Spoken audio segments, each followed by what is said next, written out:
So we've got ourselves loaded up into the 4x4 and we're ready to go. And just as we do, it starts raining. So good way to cool off, but we'll see how long this lasts. After a few minutes on the ribbon of concrete that rings the island of Moorea, our 4x4 turned off onto a dirt road. It was at this point, honey, that it occurred to me that whoever might be watching this whole thing over your shoulder is likely to get a little motion sick, for which I felt I had to apologize.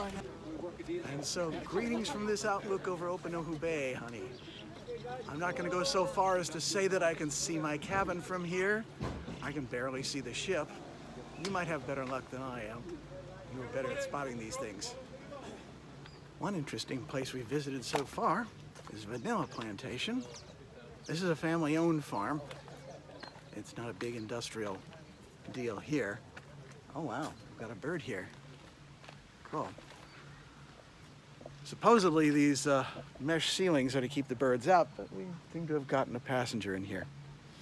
Anyway, these have to be pollinated by hand since vanilla plants aren't native to Polynesia. They're from Mexico, of all places.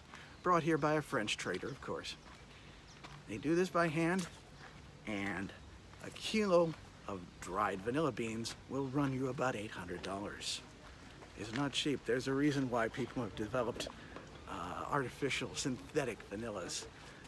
But this is still much in demand in places like Germany and France, where the real thing is still prized. Well, hon, it turns out I can see my cabin from here. We're actually able to see the port side of the ship, so say hello to home from here. Not a bad shot. We're already about 300 feet up from sea level, which puts us well above the ship, as you can see. We've got mangoes growing here, but they're not quite ripe yet. Interestingly enough, they use the skin for medicine, especially for sore throats here. Don't know that if it grows big enough for them to actually eat, if they mention it that way. And this is the main street dividing Moorea. Where's my roller skates? Start rolling. Thank you. It's Everybody challenge to walk down, I'll say that much. That front big bumpers.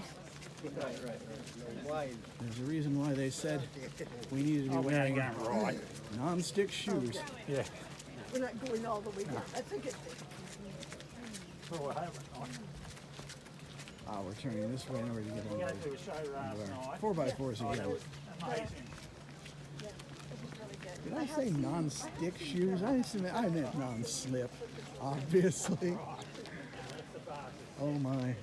Otherwise, you could really take a tumble. That's the last thing you want to do. And it's the last thing you will do if you do it. Something called the anaconda. I'm assuming that refers to the bends in the road and whatnot. Should be interesting to see where we're going and where we end up. In the meantime, it's still quite the view.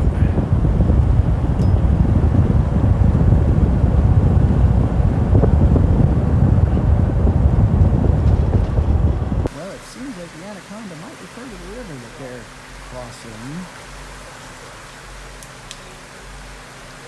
Though the bridge seems a little bit low in the water for all that. We have been asked to disembark, presumably so they can get these things across with less weight. What are we pointing at here? Moray wheel. A moray wheel? Did you see it flopping around over there? Ah. Wow, that's a big one. Oh. Swimming upstream. I don't know if you saw that thrashing about, but there it was, I think. Just trying to get the wheel's attention here.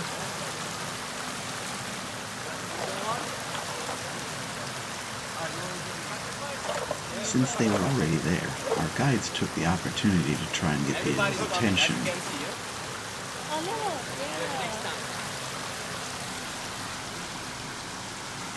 Yeah. For a while I thought they were banging in the river's bed with a can or two. Later on I discovered that they were actually emptying those cans into the river, and the eels were smelling the tinned salmon that they'd been dumping out.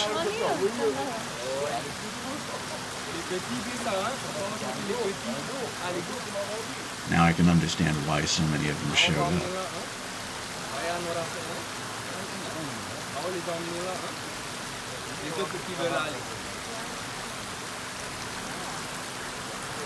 The yellow color female, huh? All right. Just be careful, it's slippery. They even invited several of us guests if we were interested in touching or handling the eels. I wasn't aware of this, being back in the back of the pack filming things, but one of the folks that was riding with me in the same 4x4 was more than willing to get in there and get his hands dirty holding onto one of these eels. You would have been proud of him. You would have joined him, I'm pretty sure. Perfect. Now she won't bite you, no worries. Just want to have a taste, and the big one is showing to the smallest who's the boss.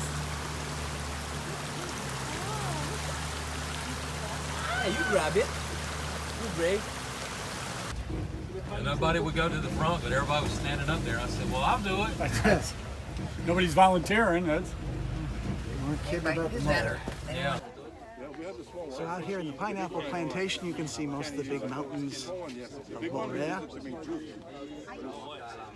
This one over here, and I always get all the names wrong, but I'll just say that this is supposed to be the double for Bali High, which is actually located on Kauai Island in Hawaii instead.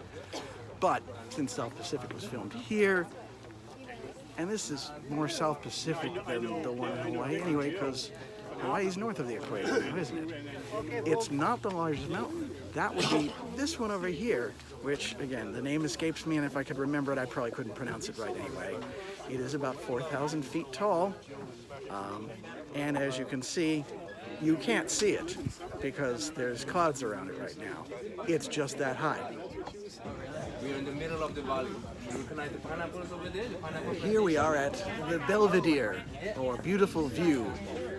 Why they use Italian when everything else here is either in French or Tahitian, I have no idea, but it works. It's truth in advertising. Opanohu Bay is over here, Cook's Bay is over here, and the highest point in all of Moorea is right behind me, and once again, I still haven't been able to look up the name, so it's all here, it's all beautiful. It's a bit crowded, but you get to see it all from here.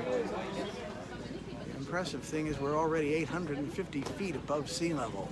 So I know you can't actually see anything, certainly not from this point, but it seems like the right place to put you for here. So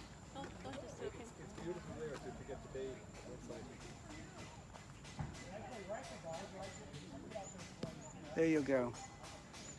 You don't always have to be on an ocean. Sometimes a mountain view isn't so bad. Hope you like it. They have a concession here where they've got several different kinds of fresh fruit here. I haven't gotten up the courage to drink straight coconut water out of the coconut, but I do have some fresh squeezed pineapple, and they say that this is so much sweeter than the stuff we get back in the States because it's fresh and not shipped halfway around the world for us. So let's find out.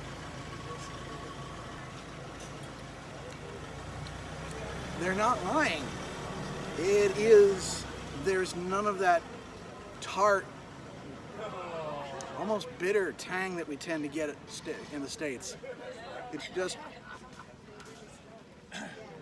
I mean, it still tastes like pineapple as we know it, but it doesn't have that same really strong bite to it. It is very sweet. It's different, but almost candied in a way. Because of course, pineapple candy tends to take the sour out and put a little more sweet into it, and that's about what we've got here.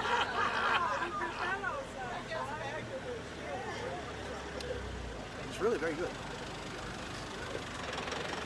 And I don't know why. Maybe it's just my imagination, but I'm thinking I can smell or taste, I'm not sure, these faint hints of coconut with it. So it's just like these two flavors are just begging to be mixed together, I suppose.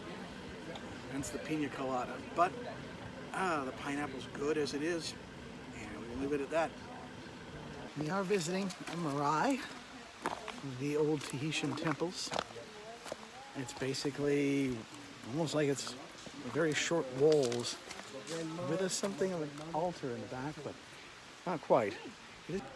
The marae have a number of chestnut trees growing out of them, and these are meant as communication devices. They can be hit, and I'm not going to demonstrate because I don't have a big rock in my hand, but they make an echoing noise that can be heard for great distances. It was how they communicated here on the island, as the guide put it, when they didn't have cell phones. They would announce meetings, warn of enemy tribes approaching, that sort of thing. Not unlike smoke signals for our own indigenous tribes in America. The last stretch of our tour takes us past Cook's Bay, and while I know it's named after Captain James Cook, of the fellow who explored the Pacific for the English, I can't help but wonder if, as we pass various hotels and restaurants, whether it's more appropriately named for the fact that that's where their restaurant row is, although it's not quite as obvious as when we get off a freeway at home. This is the touristy part of Moorea, so there are bound to be hoteliers and, of course, cooks all throughout this area. Well, we're pretty much at our last stop now, and I didn't realize, but we've gotten close enough that we're actually at the surf again. Didn't think I'd have the time or the opportunity, so, but I will say this, I do regret not having dropped you off in the river with the eels. You'd probably have enjoyed that. Heck, if you'd have been here, you'd have probably not only picked up that eel, you'd have kissed it. But let's get a little bit more of you into the ocean. You can enjoy it yourself.